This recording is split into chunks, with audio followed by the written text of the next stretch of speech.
Muy buenas tardes. Vamos a comenzar con la clase. Entonces, el tema que corresponde a continuación es lo que tiene que ver con fundamentos para máquina eléctrica, para el control, operación y mantenimiento. Y dentro de eso, lo que vamos a conversar es lo referente a ahí, una pequeña introducción sobre los circuitos magnéticos que son necesarios para entender sobre qué se basan las máquinas, que se basan principalmente sobre la interacción de estos campos magnéticos para producir movimiento o transferencia de energía, lo que son las máquinas eléctricas estáticas que no generan movimiento mecánico, que son los transformadores, y las máquinas eléctricas rotativas que sí son las que tienen la capacidad de generar esfuerzos mecánicos y movimiento, principalmente, movimiento rotacional. Entonces, dicho eso, comencemos. Bueno, circuito magnético, hay una analogía a lo que son circuitos eléctricos, principalmente lo que nos interesa entender son algunos conceptos básicos. Esto, en el año 1820 ya se realizaron experimentos que permitieron descubrir que cuando se hace circular una corriente eléctrica por un conductor, entonces podríamos tener aquí un conductor, por ejemplo, de cobre, y en él hacer circular una corriente, se produce alrededor de este conductor un campo electromagnético.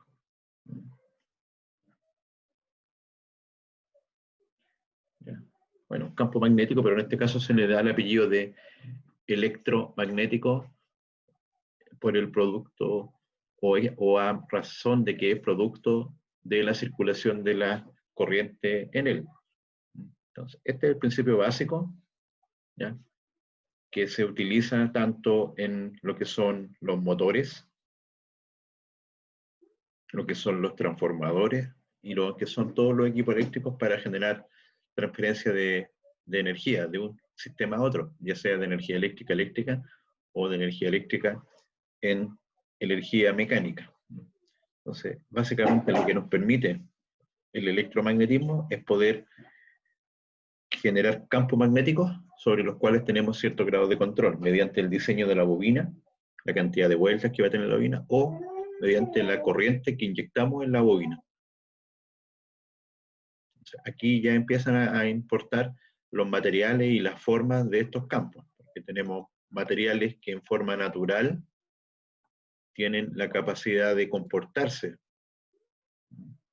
como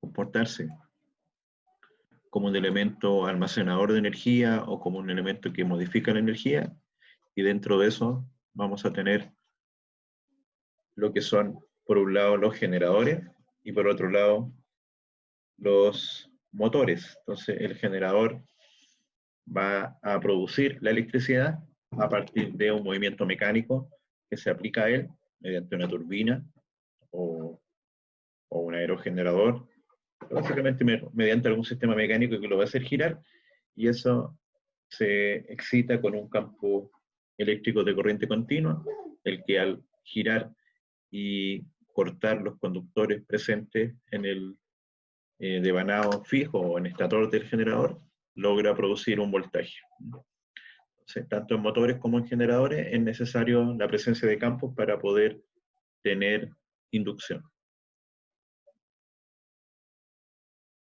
Ahora, el campo magnético, que el objeto se puede representar de esta forma, mediante un elemento mineral, por ejemplo, un elemento que se encuentra en la naturaleza como la magnetita, que tiene esa propiedad, la propiedad que si nosotros la acercamos, por ejemplo, a un fierro o a limaduras de fierro, podríamos, que el ejemplo típico, es que podríamos ver cómo fluye este campo.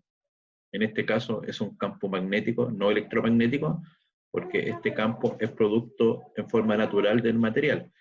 existen estos materiales también denominados como tierra rara, otros que son el boro, el neodimio, etcétera, actualmente de amplia utilización en la tecnología de fabricación, por ejemplo, en computación, para lo que son discos duros, etcétera, en máquinas, en motores de alta eficiencia para vehículos eléctricos.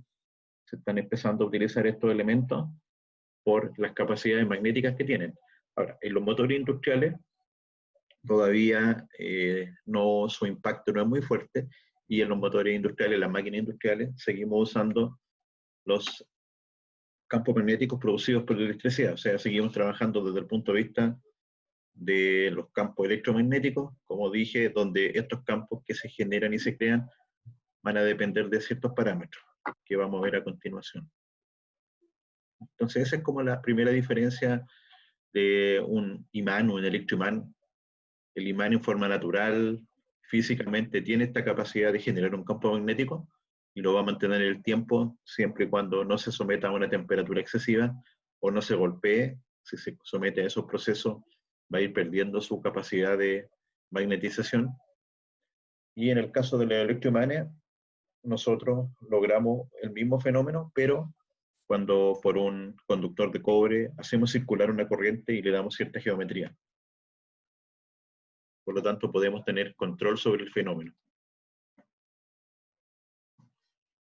Ahora, en este caso, los campos magnéticos, tenemos que definir algunos valores fundamentales para poder entenderlo. Disculpen. Entonces tenemos H, que se denomina la intensidad de campo magnético. Tenemos el vector B.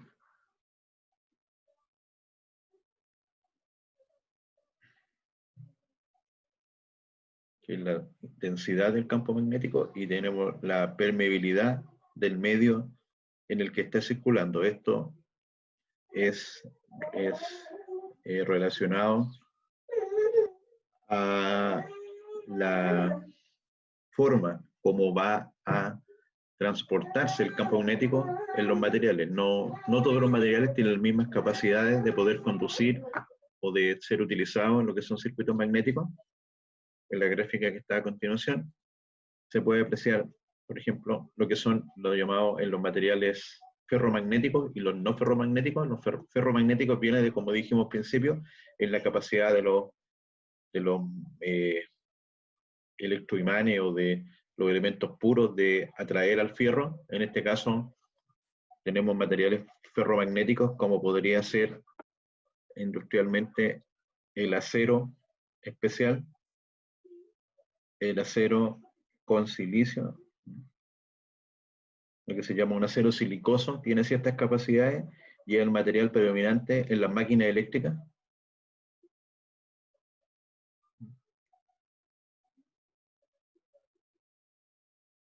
Y tenemos algunos materiales, por ejemplo, no ferromagnéticos, como el aire, no ferromagnético o parcialmente ferromagnético.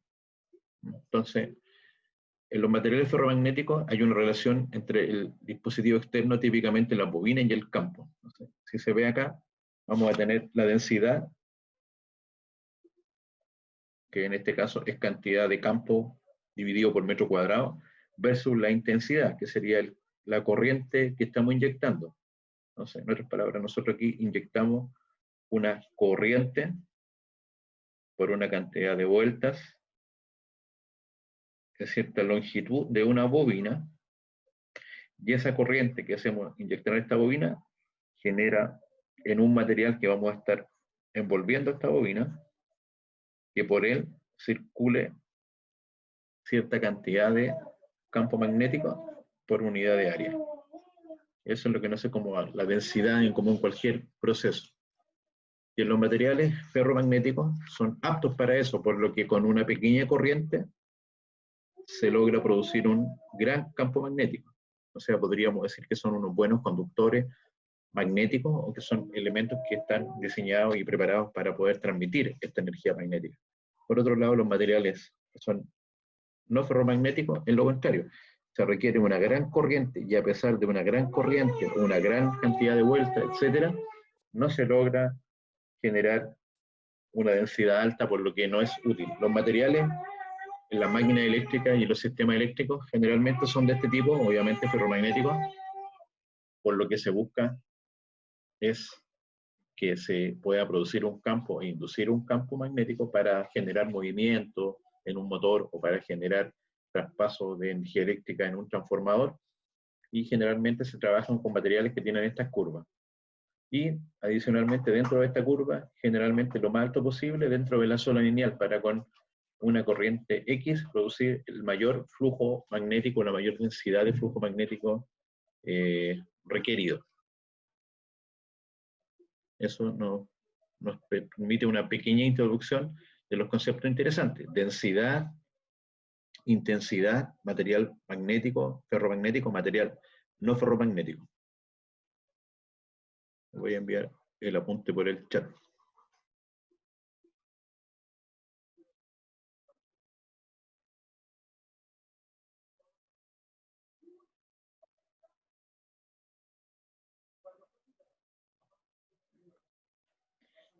Ya.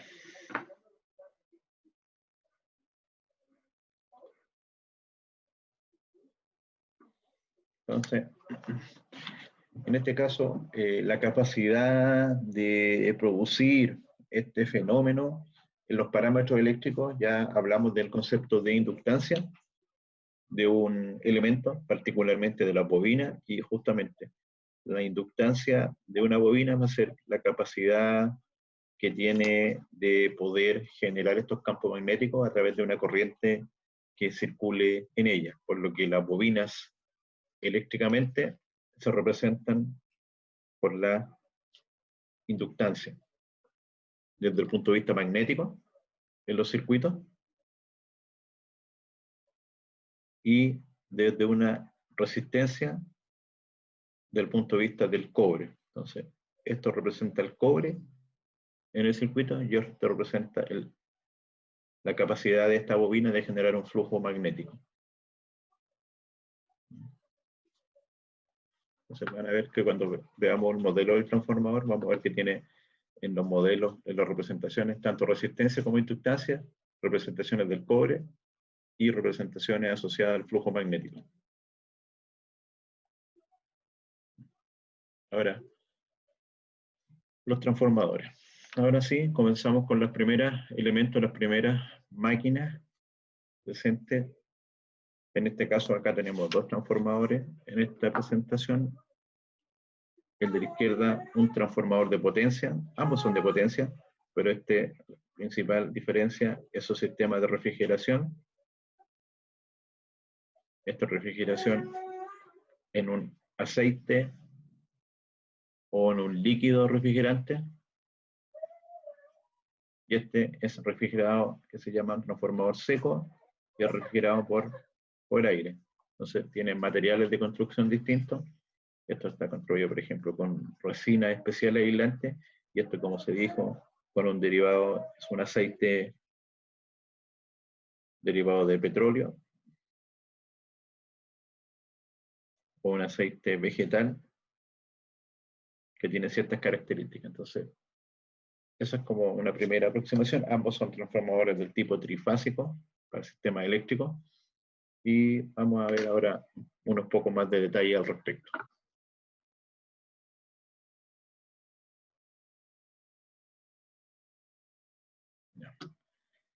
Entonces, el transformador, ¿qué es lo que es?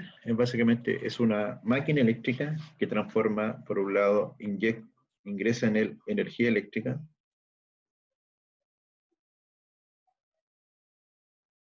y lo que obtiene en la salida también es energía eléctrica. Y la transformación lo realiza en que varían los parámetros de voltaje y corriente de entrada. Entonces, puede entrar un voltaje y aquí podría subir o bajar el voltaje, o subir y bajar la corriente. Para eso tiene todo un diseño constructivo especialmente calculado que permite esos fenómenos. Adicionalmente es capaz de soportar las temperaturas, es capaz de soportar los riesgos presentes en la instalación eléctrica. Así que ese es el principal trabajo de un transformador. Transformador de voltaje puede ser de un transformador elevador o reductor que sube el voltaje y baja el voltaje. ¿Eso por qué se va a necesitar? Por los distintos voltajes presentes en los distintos sistemas eléctricos.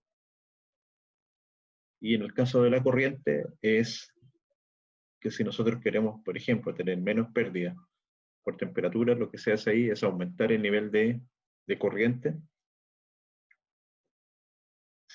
o sea, aumentar el nivel de voltaje para disminuir la magnitud de la corriente y de esa forma poder tener la misma potencia, pero a una menor corriente y con eso se puede transmitir la energía a mayor distancia teniendo menos pérdida. Pero después que esa energía llegó a los puntos de consumo, debemos bajar el voltaje a los voltajes necesarios en cada uno de los equipos que se utilizan y ahí nuevamente al bajar el voltaje, manteniendo la potencia, aumenta la corriente. Recuerden que en este caso la potencia aparente va a ser igual al voltaje por la corriente. La potencia activa va a ser igual al voltaje por la corriente por el factor de potencia del sistema, el ángulo que existe entre la tensión y corriente, o la relación entre la potencia activa y la potencia aparente. Entonces, vamos a agregar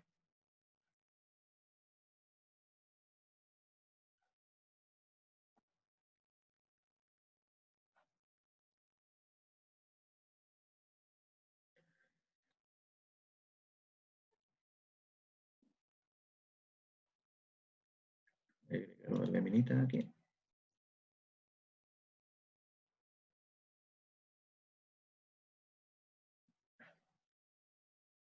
Ahí. Entonces, por ejemplo, en un sistema eléctrico, ¿por qué nacen los transformadores? Porque en una parte tenemos lo que son los generadores.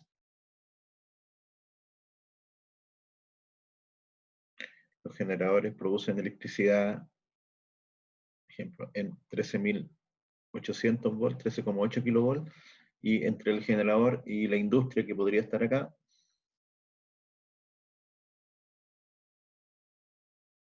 existe una gran distancia, cientos de kilómetros, muchos kilómetros.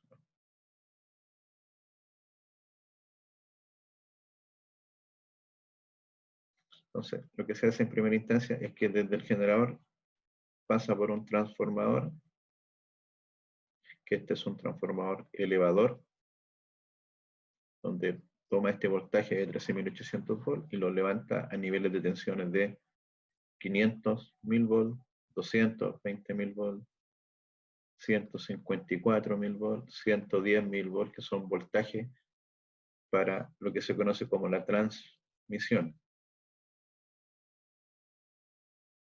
de energía eléctrica.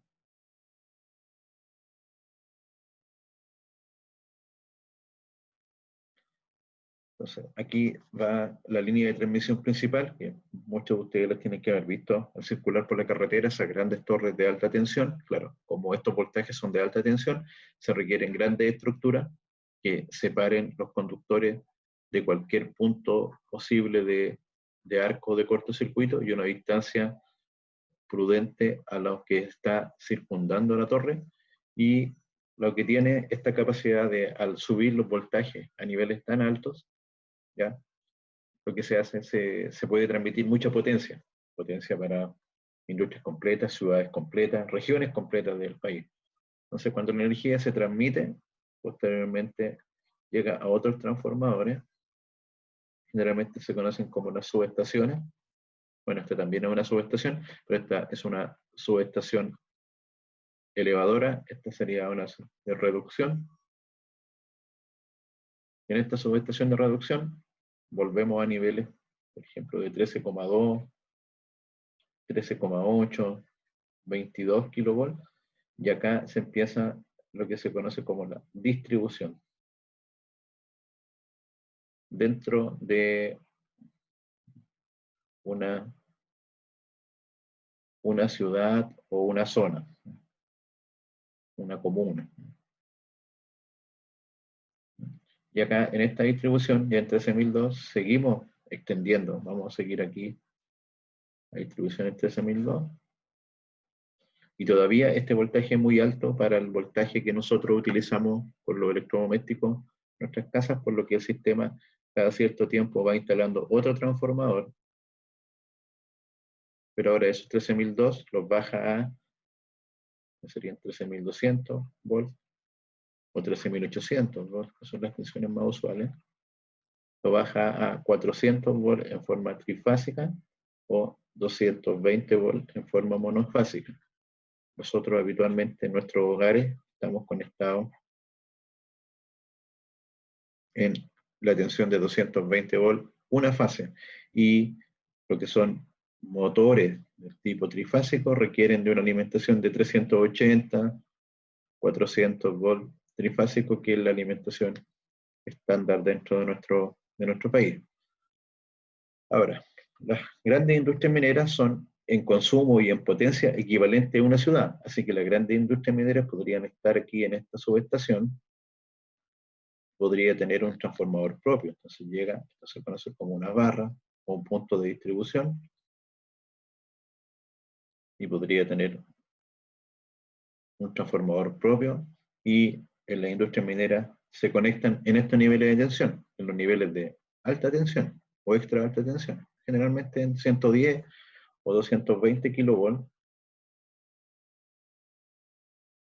y desde acá se van sacando las distintas líneas, así como en la ciudad se sacaban las líneas para la distribución dentro de la ciudad, en este caso en las faenas mineras se van desde las subestaciones de poder, se van utilizando 13,2, 13,8, podría haber alguna línea en 6,6 kilovolts u otra, que son tensiones que se ocupan mucho en minería, 4,16 kilovolts, etc. O se transmite todo en 13,2, 13,8 dentro de la faena, y cuando se requiere otro voltaje, se van instalando más transformadores en los distintos lugares. ¿Por qué?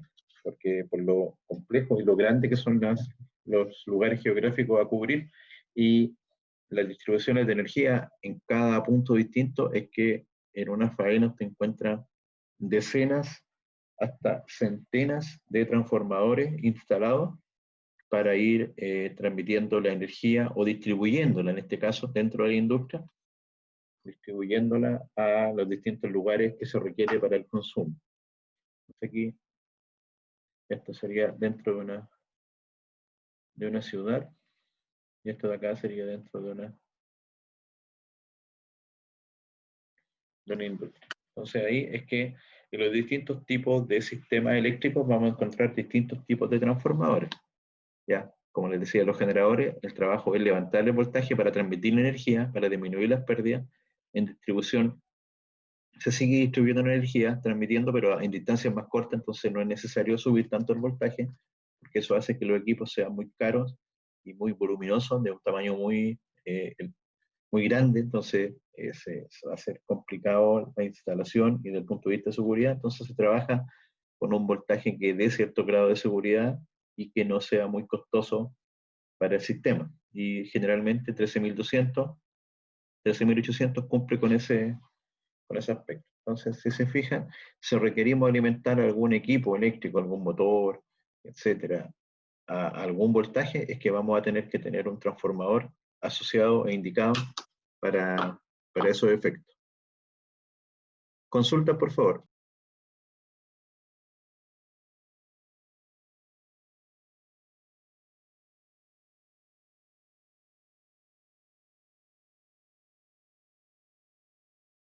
Los transformadores, igual que todos los equipos eléctricos, vamos a encontrar en ellos una placa de características a donde nos indican los valores más importantes, como por ejemplo las posibles tensiones de conexión, desde su tensión nominal, que para este caso serían 13.200 volts, y dependiendo del punto donde se conecte, permite que la tensión de llegada sea un poco mayor, y también permite que sea un poco menor. Nos habla sobre la conexión, diagrama vectorial, cómo se conectan propiamente tal la bobina Habla sobre la potencia, en este caso este transformador dice que son de 2000 kVA, lo que es igual a 2000 kilovolt o 2 MVA, la unidad más utilizada en este caso, megavoltamperes, millones de volamperes posibles. Las tensiones por el lado de alta tensión, en este caso eso es un transformador productor, ingresa alta tensión, 13200, y sale baja tensión, 440 trifásico, 254 monofásico. Esto se conoce tensión entre línea y tensión entre línea y el neutro, entre X1 y X0, por ejemplo. También acá tiene los datos de la corriente. Fíjense que en alta tensión tiene 87 amperes, tiene un voltaje alto y una corriente baja, y en baja tensión tiene un voltaje bajo, 440 volts, pero tiene una corriente ahora de 2624 amperes. Eso se debe a que un transformador, se dice que la potencia aparente en el primario y el secundario se mantiene. En realidad tiene ciertas pérdidas, pero las podríamos determinar acá. Bueno, hay una serie más de datos en el transformador, como temperatura máxima de trabajo, altitud máxima de instalación, para que el transformador sea capaz de refrigerarse, volumen del líquido aislante, en este caso dice que tiene 200 litros, y datos como la fabricación, etc.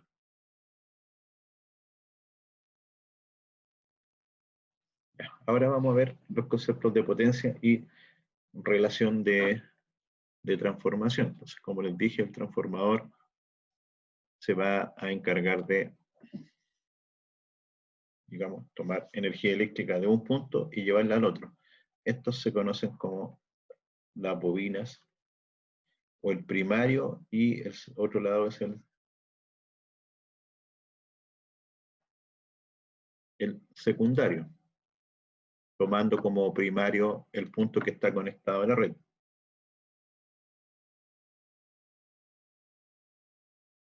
Y la energía fluye en este sentido. Entonces, acá tenemos un voltaje de entrada, una corriente de entrada, una tensión aplicada a la bobina, tenemos una cantidad de vueltas que está hecha cada bobina, que se conoce como N, en este caso, N1, N2, es el número de vueltas de la bobina.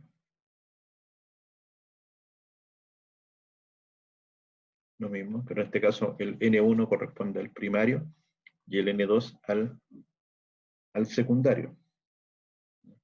Y a partir de esta relación es que se puede determinar de 1 de 2 o N1 de 2, se puede determinar lo que se llama la relación de transformación. Quiere decir de cuántos volts entran, cuántos volts salen. Supongamos que E1 sean 13.200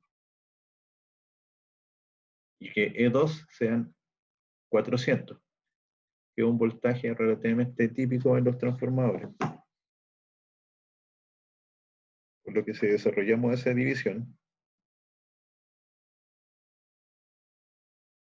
nos da que tiene una relación de transformación de 33 para este modelo. Entonces, si necesitásemos cambiar otro voltaje, para cambiar los voltajes se cambia el número de vueltas, el diseño de la bobina, obviamente manteniendo las condiciones magnéticas asociadas en el transformador, pero cambiando el número de vueltas de la bobina es que logramos cambiar las tensiones que se producen entre los dos devanados primario y secundario. Ahora, el primario podría ser un transformador elevador, en que el primario sean 13.000 volts y el secundario sea un voltaje más alto, pero en este caso eso se asocia al sentido en que va la energía.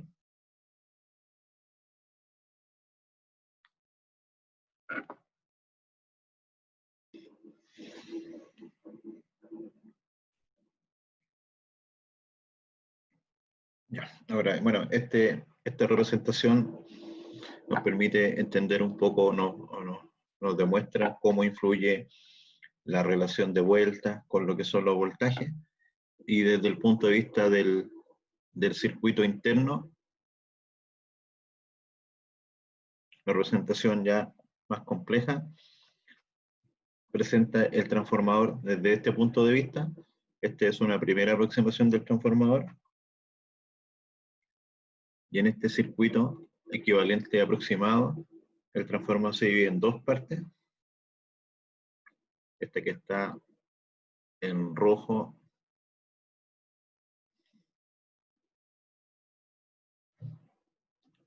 y la de azul, y estos representan los distintos componentes del transformador. En este caso, el que está en rojo está representando el circuito magnético.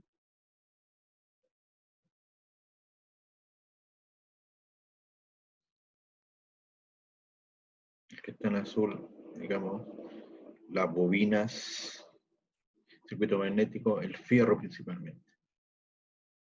Y este representa a las bobinas, o lo que podríamos decir, al cobre, a los enrollados, al alambre de cobre presente en el transformador, como él también tiene su propio magnetismo, que se llama la reactancia, en este caso, equivalente a la resistencia, y este es la resistencia del fierro y la reactancia del fierro.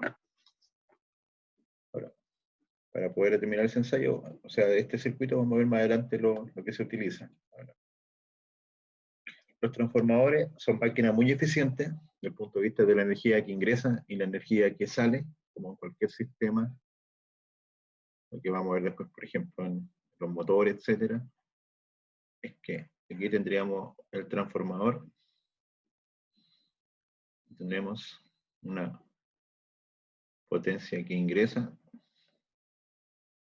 una potencia que en este caso está a la salida, y esto se llama P2, y esta P1, o como el sistema, el rendimiento es la salida dividido en la entrada. Ahora, si expresamos todo en términos de salida, esto podría ser la salida dividido en la salida, pero más las pérdidas. Y aquí tendríamos justamente lo que apreciamos anteriormente, las pérdidas representadas en las pérdidas del Cu, del cobre, y las pérdidas de Fe, que es el fierro. Ahora, este rendimiento tampoco es constante. Este rendimiento va a depender del nivel de carga que tenga el transformador.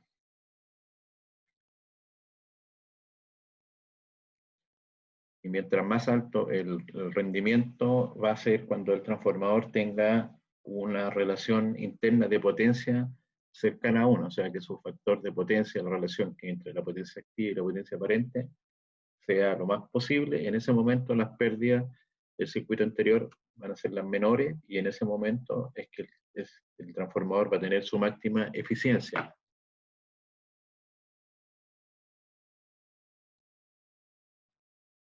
Entonces, como se dijeron, las pérdidas se producen en el transformador, en el campo magnético, en la rama magnetizante,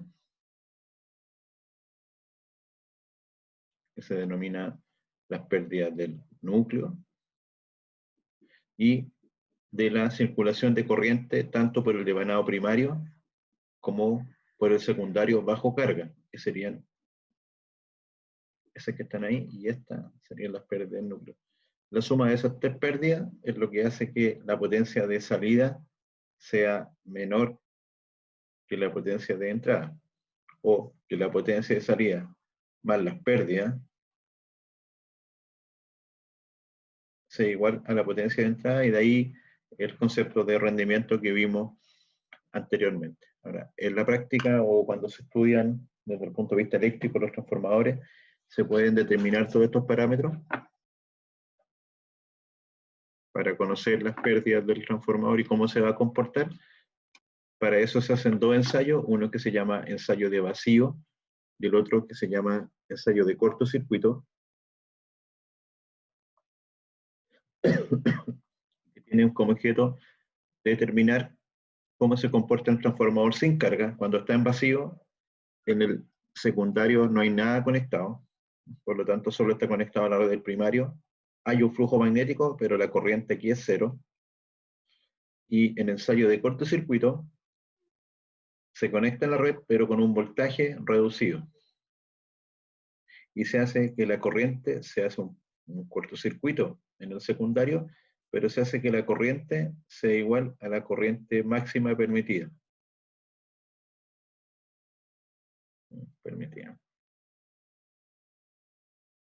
Lo que se conoce como la corriente nominal, a la IN. Y con eso se realiza el siguiente procedimiento, que lo vamos a explicar aquí muy brevemente.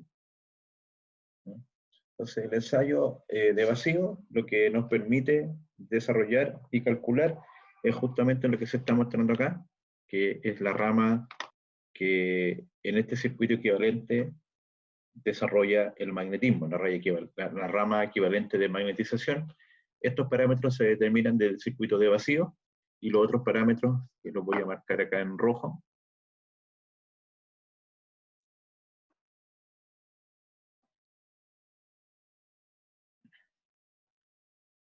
esos parámetros se hacen desde el ensayo de cortocircuito.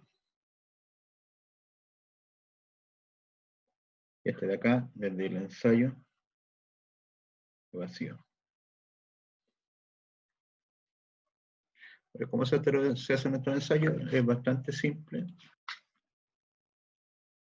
En el ensayo de vacío, como se dijo, este es el secundario se deja abierto.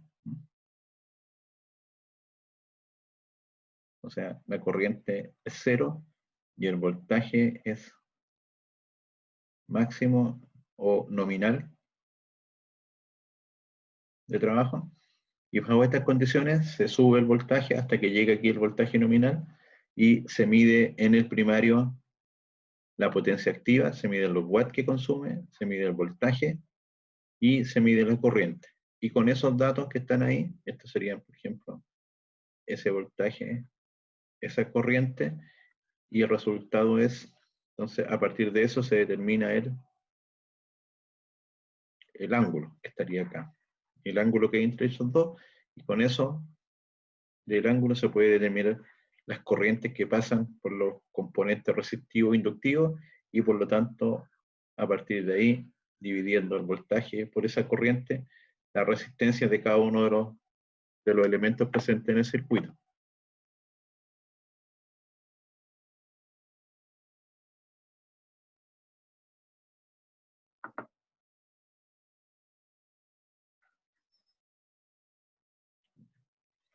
Y el ensayo de cortocircuito es bastante similar. En el ensayo de cortocircuito, ahora el voltaje se lleva a 0.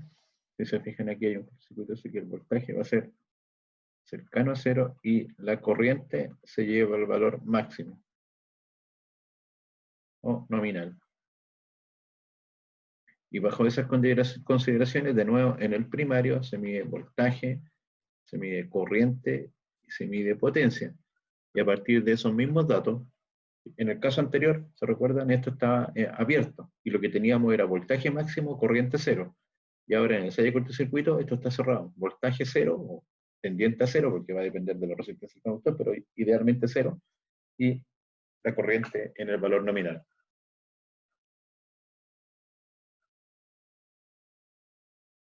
Y los cálculos son bastante similares con la potencia de cortocircuito, voltaje de cortocircuito y corriente de cortocircuito. Básicamente se determina el ángulo que hay entre ellos y después con el ángulo aplicando las funciones senoidales y cosenoidales según corresponda, se pueden determinar la resistencia de cortocircuito y la reactancia de cortocircuito y los equivalentes correspondientes al primario y el secundario, y con eso se podría llegar a este circuito. Esto, la resistencia del fierro y la reactancia son del ensayo de vacío, y la resistencia del primario y devanado de los devanados, primario y secundario de los devanados, se estima y se calcula desde el ensayo de cortocircuito. Los transformadores, no todos son grandes transformadores de potencia, también encontramos pequeños transformadores de potencias del orden de los kVA, donde se utilizan generalmente en sistemas de control o para comandar algún equipo en particular, y con diseño son bastante simples, ya sean en trifásico o principalmente estos pequeños transformadores los vamos a encontrar más en sistemas de control, en sistemas monofásicos. Ahora, desde el punto de vista de los transformadores trifásicos, que son los más importantes,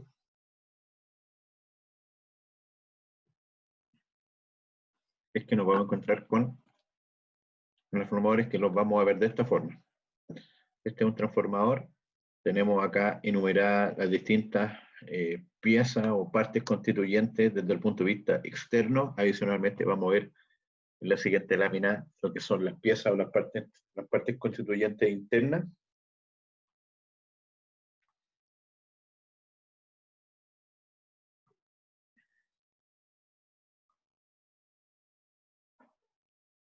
Aquí vamos a poder apreciar, por ejemplo, lo que corresponde a los terminales de alta tensión, que se llaman boquilla o bushing, que son estos que están acá, que es por donde ingresa el alto voltaje, y los terminales o bushing de baja tensión, que es por donde sale la baja tensión. Hay AT de alta tensión, BT de baja tensión. En este caso vamos a suponer que es un transformador reductor, así que el flujo es entra AT y sale BT. Podría ser al revés, podría ser entra BT y sale AT. Podría ser de cualquiera de las dos formas, pero vamos a suponer que entra AT y sale BT. Y ahí está haciendo la transformación de energía eléctrica en energía eléctrica. ¿Qué otros componentes tiene? Por ejemplo, tiene válvulas, en este caso, para lo que es el llenado o vaciado del líquido aislante, que en este caso es aceite. Tiene indicadores de temperatura, que posiblemente uno puede hacer de las bobinas del devanado que está instalado con algún sensor, y también tiene indicadores de temperatura del aceite refrigerante. Tiene acá un tanque conservador de aceite, que lo que se busca es que el aceite se encuentre siempre a lo menos hasta ese nivel, o sea que llene los bushings por dentro y llene todo el resto del transformador, y que se aumente la temperatura. Esto va a aumentar el volumen, pero tenga un lugar a donde escurrir, que va a ser dentro de este tanque conservador, y también ahí tiene un indicador de nivel de aceite. Bueno, un punto de conexión a tierra, ¿ya? Y lo que se conoce como el tanque o el gabinete en el cual se arma todo este transformador. Esas son las partes más relevantes desde el punto de vista externo.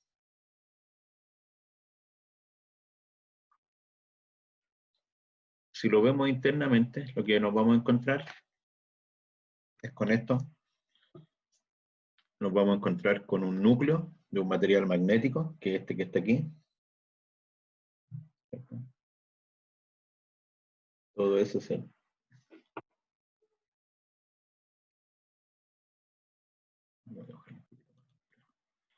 todo esto que está aquí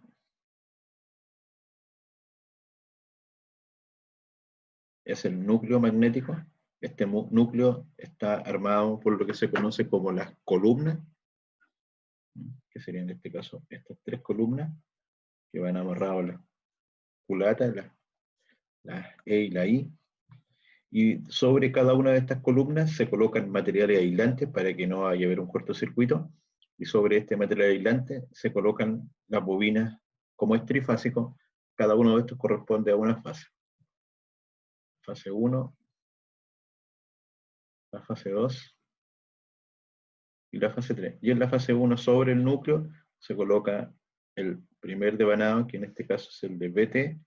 Después se coloca un aislante y sobre él se coloca el devanado de alta tensión. Y eso se repite en cada una de los terminales. Eso es la forma constructiva muy simplificada internamente. Aquí faltan muchos criterios de diseño, las formas de las bobinas, el espesor de los materiales, los fenómenos térmicos asociados, el cálculo de la densidad del material, el flujo magnético. O sea, el diseño del transformador en sí tiene muchos otros parámetros, pero en una vista simplificada, estos son los datos mínimos que se necesitan.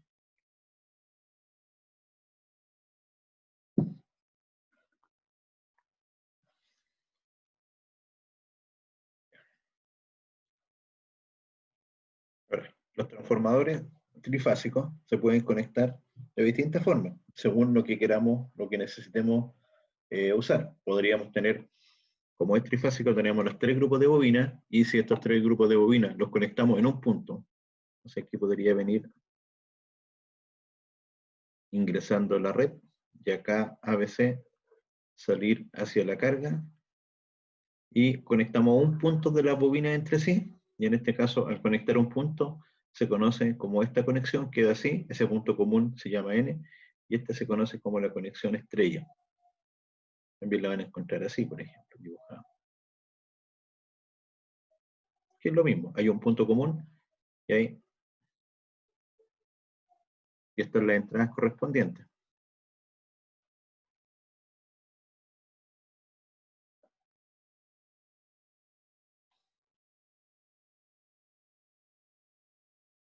Y ahí tenemos las entradas correspondientes. Y la otra forma de conectar la bobina es que colocamos la bobina entre sí, y ahora ya no la unimos en un punto, sino que unimos una con otra.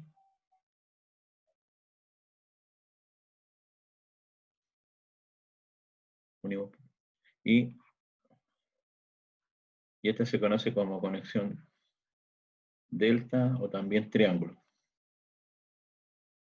Pero delta es el nombre más usado en los transformadores. Entonces los transformadores, dependiendo de lo que se quiera utilizar, del voltaje que se quiera utilizar y del posible desfase que se quiera utilizar, es que se pueden conectar con muchas configuraciones distintas, estrella estrella, estrella delta, etcétera.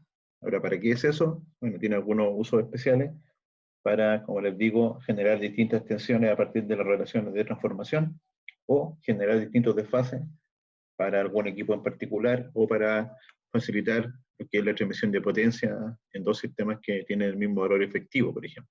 Y ahí se puede hacer una transmisión a través del desfase que ocurre entre los puntos. Estos grupos de conexiones se etiquetan o se nombran y se hace referencia al índice horario. Entonces se usa como patrón, por ejemplo, el 3, 6, el 9, y este sería el 0.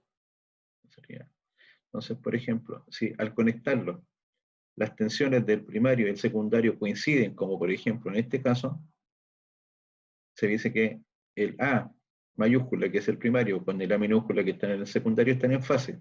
Por lo tanto, están en un 0, están en el mismo punto. Pero, por ejemplo, con esta conexión en que se invierte, si se fijan, el A queda exactamente igual, pero el B, en vez de unirse esta parte, se unió a la parte contraria. Entonces, ¿qué se logra con eso? Que el A, en vez de estar hacia arriba aquí, esté hacia abajo. Entonces, ahora el desfase que hay entre A y A es de 180 grados. Y si lo viéramos en este equivalente del reloj, eso equivale dividido por 30 a 6. Entonces se dice que esta conexión original era YY0, y si desarrollamos ese cambio, esto ahora se llama una conexión YY6, por lo que las tensiones que salen son distintas. Si yo viese uno, va a estar aquí, y el otro va a estar completamente desfasado en cuanto 180 grados. Eso mismo también se puede desarrollar o se puede lograr con las conexiones en delta o triángulo. También se pueden mover los desfases que hay entre sí. Por ejemplo, acá también tenemos, si se fijan, están en fase, la A del primario y la A del secundario están en el mismo vector, como sucedía aquí, pero no como sucede acá. En este caso hay una conexión híbrida, a donde un devanado está en estrella y el otro devanado está en delta. Otra consideración, el que está en el primario va con mayúscula, entonces aquí dice estrella, primario, secundario, delta, y el índice horario 11. Significa que esta A, con respecto a esta A, están desfasados en 330 grados. Acá también, aquí decía estrella mayúscula, estrella minúscula, primario y secundario. Estrella, estrella, no se notaba la diferencia porque los dos deban igual. En este se notó un poco más porque el primario estaba en estrella, que es la primera que va en la letra, y el secundario, que es la segunda. Y ese es el índice horario. por eso que, por ejemplo, vamos a ver una placa del transformador que vimos anteriormente, está un poco más atrás.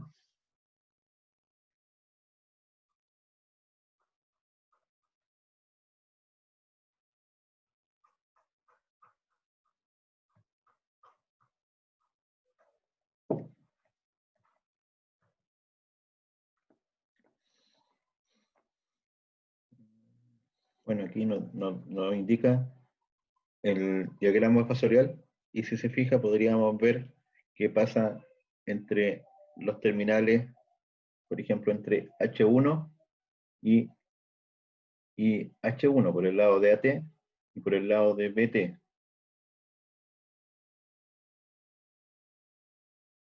Ahí podríamos determinar cuánto es el desfase que hay entre los dos. Aquí en ese modelo venía especificado en el dibujo. En otros modelos directamente no nos sale el dibujo, nos sale la letra y nosotros tenemos que saber identificar o interpretar la conexión. Respecto de la refrigeración, o sea, cómo no hacemos cargo del calor que se va a producir, porque dijimos que entre la potencia que entra al primario y la potencia que sale del secundario hay pérdidas en el circuito magnético, pérdida del fierro que se conoce, y pérdida en el circuito eléctrico, pérdida del cobre. Y esa pérdida va a generar calor principalmente, ya que aquí no hay piezas móviles, y ese calor se tiene que disipar. Para disipar ese calor es que se utilizan estas configuraciones de refrigeración de los equipos de potencia, donde, por ejemplo, son estas las clases principales: el ONAN, el ONAF, el OFAP y el ODAF. De que nos dicen cada uno que el primero es una refrigeración natural de aceite. Dentro del transformador se hace circular aceite. Cuando se calienta el aceite fluye. Una vez que fluye pasa por los radiadores de ventilación, de refrigeración, y cuando se enfría vuelve a bajar, y de esa forma se va produciendo el intercambio de calor y la refrigeración del equipo. Ahora, esto es de forma natural. Lo que se puede hacer también es, por ejemplo, se puede hacer pasar obligatoriamente a través de radiadores o algún sistema de refrigeración adicional, y ya el que es ONAN ahora se llama ONAF, donde la F viene a decir forzado. Ahora, otra alternativa es que si queremos maximizar este proceso, es que coloquemos alguna bomba interna y nosotros direccionamos el flujo de aceite. En ese caso se llama un OFAP. Y también tenemos un sistema aún más avanzado, se llama ONAF, en que en este caso los elementos son direccionados, aparte de usarlo con bomba, a las partes específicas en las que se produce mayor calor. ¿Cuáles son los más comunes? Bueno, eso depende del diseño del transformador. Lo que vamos a lograr con un mayor nivel de refrigeración, lo que vamos a lograr es una mejor disipación térmica y por lo tanto una mayor potencia de la misma máquina.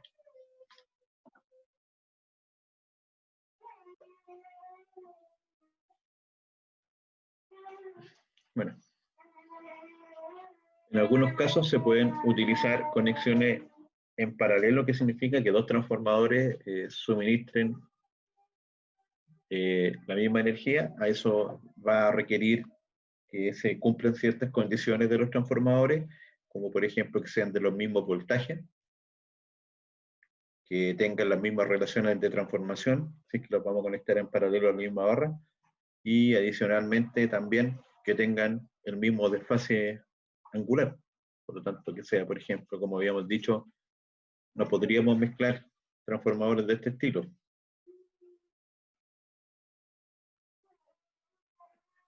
Ese con ese en paralelo no sería posible, porque son distintos, aunque se parecen y son a simple vista iguales, pero no, porque la conexión interna es distinta. Entonces, si los pusiéramos en paralelo, se va a producir ahí unas corrientes circulantes entre ellos. No se puede. Sí. Tienen que cumplir ciertas características para que podamos interconectar en paralelo. Ahora, se fijaron que habían distintas formas de conexión y todo, entonces, ¿cómo después identificamos los terminales y las letras de los transformadores? Hay varias formas. Un código es a través de la IEC, en que IEC utiliza letras mayúsculas para el lado de alta tensión y letras minúsculas para el lado de de baja tensión.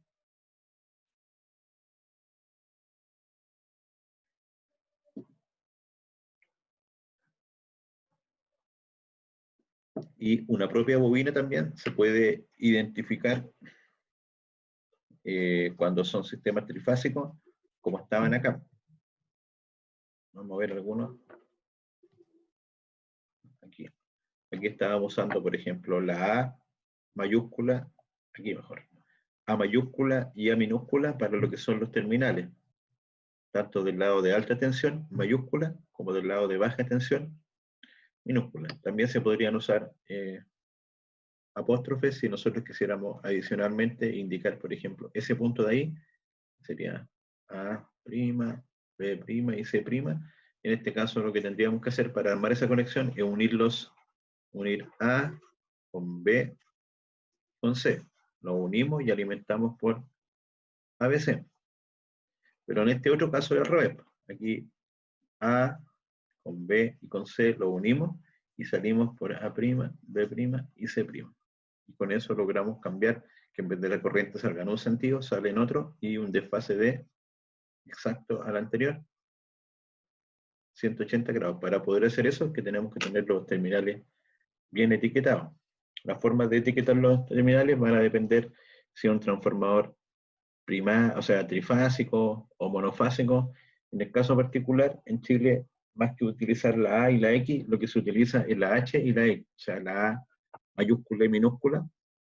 Nosotros utilizamos la norma ANSI, donde la H la utilizamos para todo lo que son bobinas de alta tensión, y la X para todo lo que son las bobinas de baja tensión. Cuando existen, por ejemplo, sistema trifásico puro sin neutro, vamos a tener solo 3 terminales, H1, H2, H3, X1, X2, X3, como está acá.